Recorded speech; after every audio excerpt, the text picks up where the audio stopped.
everyone, and welcome to my channel. I don't know what the this channel is. It's a little bit of everything, and today it's going to be another astrology reading, and this time we're gonna be doing it on this time we're going to be doing it on Ariana Grande and Cynthia Erivo's friendship or soulmate connection, or whatever the heck you want to call it, if you believe that. So Ariana Grande, she said like twin flame on her Instagram captions when they were filming this movie, and you know, we've been seeing them crying a lot all over the place, and I know it's like I'm a little late, okay, I'm sorry, but you know what, chill out, there's another movie coming, so I'm right on time, actually. Thank you. Also, isn't this green lighting freaking amazing? I love it so much, and it matches my walls. I don't know if you can tell, but I actually did glindify myself today to look pink, and so I don't know if it's really coming through with this light, but you know, whatever. I can't leave that in here. Oh my god. Let's just get down to the nitty gritty. This is their synastry chart for anybody who cares. And I would be looking at it like this because I'm doing this on the fly, okay? I'm doing it spontaneously, improvising it. Cynthia Erivo, we don't know her birth time. So I don't know her rising sign. The malefic houses in Vedic astrology are the 6th, 8th, and 12th house. They give you adversity. They give you hard things to work through. They are known as karmic houses. So why wouldn't it make sense that every single one of those houses, if people have their placements all up in that house, it's going to be karmic, baby, okay? And what can I tell you just looking at this? Cynthia Erivo's Sun, Mercury, and Neptune are all in Ariana Grande's 12th house.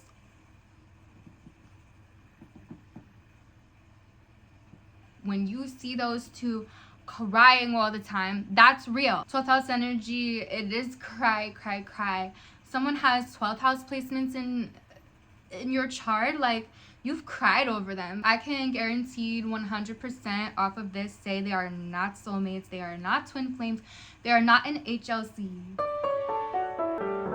Learn this term because if you plan to stick around on this channel, I'll be using it a lot. Her Sun and Mercury, that's in Cynthia's chart. They're conjunct. She has no filter. She just says what she says in Capricorn. That's like, I want things to be a certain way, then I'm going to do it a certain way. And nobody's going to tell me I can't. Mind me, I've been watching Bad Girls Club, and I've been seeing a lot of Natalie Nunn lately, so she's kind of coming through, and she's a Capricorn, and it's making me think about Natalie Nunn, like how she kind of just does whatever she wants as a Capricorn and like runs things. But it's like, Cynthia is actually much more of a boss lady, you know? And so I feel like if anyone's gonna run the show between the two of them, it would be her. And I'm just gonna be honest, like, we know Ariana Grande is a Cancer, so she can cater to everyone's needs. I think that Cynthia Erivo is actually more of a dominant personality, and so between the two of them, you know, she's gonna kind of take the lead. She's gonna take the reins of what she wants to happen. I don't care how it's portrayed. I don't care if someone else is saying like, oh, Ariana Grande is definitely the one being like puppet master of all these things because she's the big pop star. But here's the thing, I think that this was an ego check for Ariana Grande because, I mean, Cynthia Erivo is a big force to be reckoned with. She's in her 12th house, which means it's like in a hidden place, unconscious, like, oh, those like little fears and insecurities you have in the back of your mind of like, what if this person's better than me? What if this person, like, you're not going to convince me that this isn't a little bit competitive because it's in the 12th house. It's hard to talk about. It's not just something you go around talking about. If I connect with you on this emotional level, we don't have to be threats with each other. When we talk to each other and we have to be on the same page, that's because she feels like Cynthia's a threat. She feels like she's really, really big and talented at what she does and knows that she doesn't want to be outshined in this situation. So of course she's going to take it into her hands to be besties with the girl. I'm sorry, but with Cynthia's placements in her 12th house, it's like, I don't really think that the planet person is really aware of how they affect the 12th house person. And Ari's the 12th house person here. I mean, Ariana Grande, she's obviously talented, but you don't need me to say that, okay? I'm telling you the dynamic between them.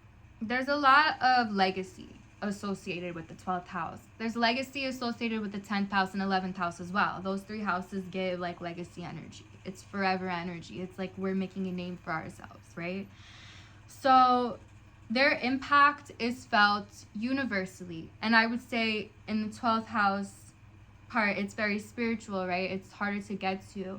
There's an emotional bond between them that's unbreakable. That's the positive side of this. The crying was real. The emotions were there.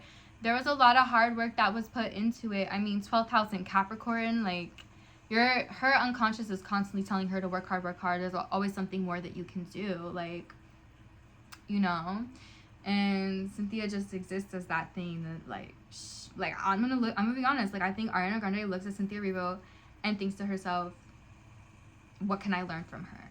I definitely think that she does. Like, she wants to be better and wants to improve, and Cynthia does bring that out of her. So, I mean, we're talking about Capricorn energy. Like, it's competitive over there because they want to be the best. Okay, once again, Ariana Grande's North Node conjunct Cynthia's Saturn. This motivates Ariana Grande to want to work harder. Your North Node is your discomfort zone, right? Where I have to step into this to grow. And Cynthia has Saturn there, right next to her North Node.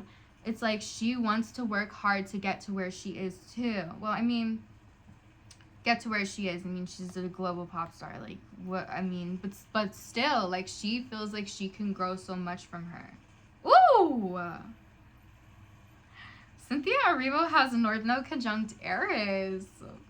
I love that. She's definitely here to shake shit up. Wait, this makes so much sense. I love that she's alphabet and she has Aries conjunct North Node. Goddess of Discord conjunct the North Node, your growing point, like pushing yourself out of your comfort zone to cause a little chaos. Oh, I love it. I love that for her. I think another reason you always feel them crying is because, like, Cynthia understands Ariana Grande's need to people please. But inside Cynthia, it's like she knows she has to do more than people please. Wait, it's just like the show. It's just like the movie. It's just like the story. Ah, it's so crazy. Like, actually, this part is making me freak out. I'm looking at this in real time the same time I'm telling you guys, okay? That's why I'm freaking out. That's a part of her too. South Node and Libra people have to learn to stick up for themselves and not be a doormat. And, like, Ariana Grande is all about being the doormat. But in her own gracious way. It gets her a lot because she has Jupiter conjunct her moon, right? So that means every time she does people please and be a doormat, like, she's able to attract abundance in her life. Whereas, like she gets that. She's like, yeah, maybe I should do that too. Like, Cynthia's like, maybe I should do that too. I've done it all my life, but Eris on my North Node, I have to cause a little chaos in the world. Oh my gosh, I actually really love this. What else am I seeing? Ooh. Okay, so Ariana Grande's South Node is conjunct Cynthia's Chiron. This is in Gemini.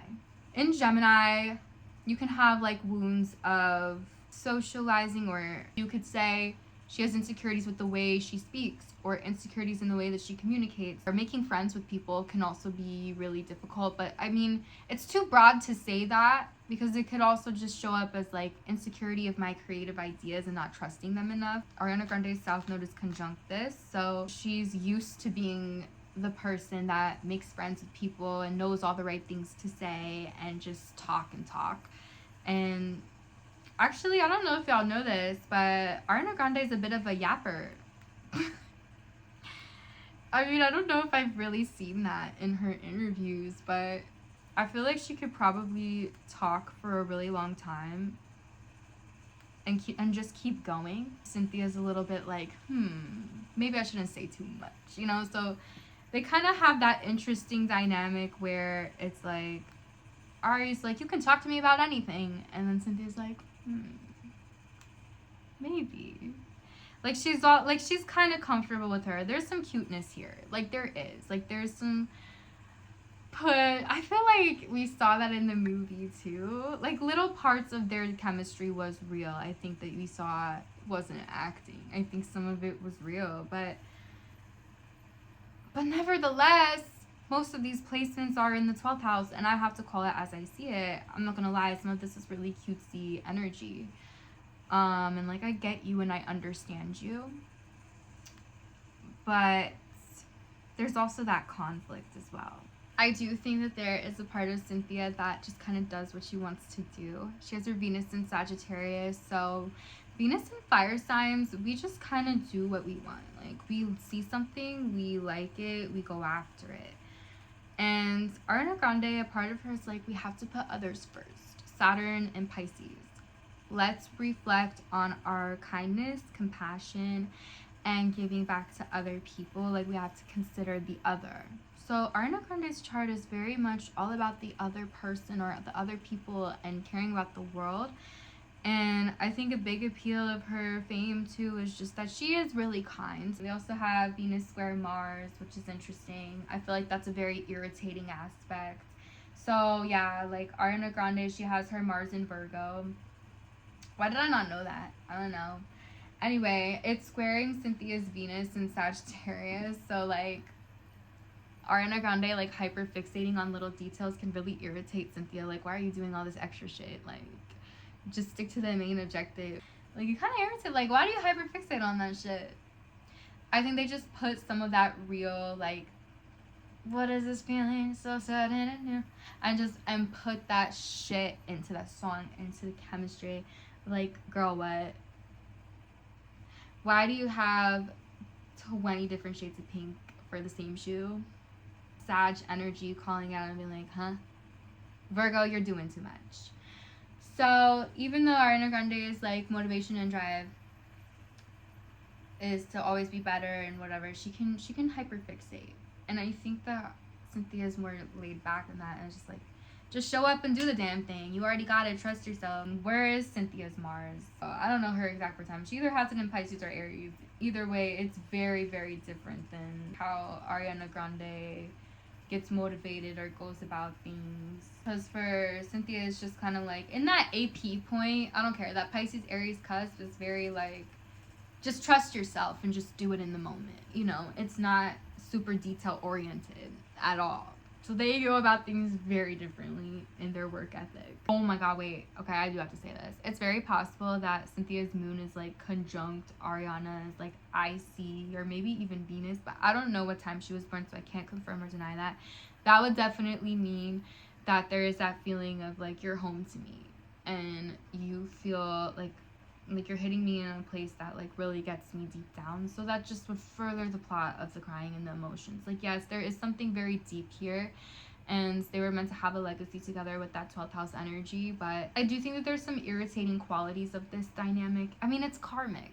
People say karmics, they come and then they leave, and then that's how you know it's karmic. I don't really agree with that. I think everyone just jumped on that bandwagon. I actually think karmic relationships haunt you the worst. And so, do I think that they'll still be friends after this? I think that they'll have a lot of stories about each other for a lifetime. They're gonna haunt you. Karmics haunt you, but twin flames, they will watch you like an angel. Like an angel protecting you. That's the haunt that they give, right? They don't really haunt you. People who haunt you, that's a negative connotation in haunt. Right? Like, if someone haunts you for the rest of your life, it probably is karmic. It's probably not your twin flame. And I would actually go ahead and check like your 6th, 8th, and 12th houses to see if most of their shit is in there. Because if it is, then you can guarantee that it's not your twin flame. And when I did that, I was able to kind of relieve myself and stop deluding myself into thinking someone was my twin flame, when it actually was more painful than anything else, because they were all up in my 6th house. Like, I'm talking like 7 placements in my fucking 6th house. Like, that's a whole other video for another day. Okay, you don't have to like keep thinking that this is your person just because they haunt you. And they will haunt each other, or at least Cynthia will haunt Ariana for the rest of her life. Thank you for watching this video, and if you want a reading from me, I will link that in the description. Bye!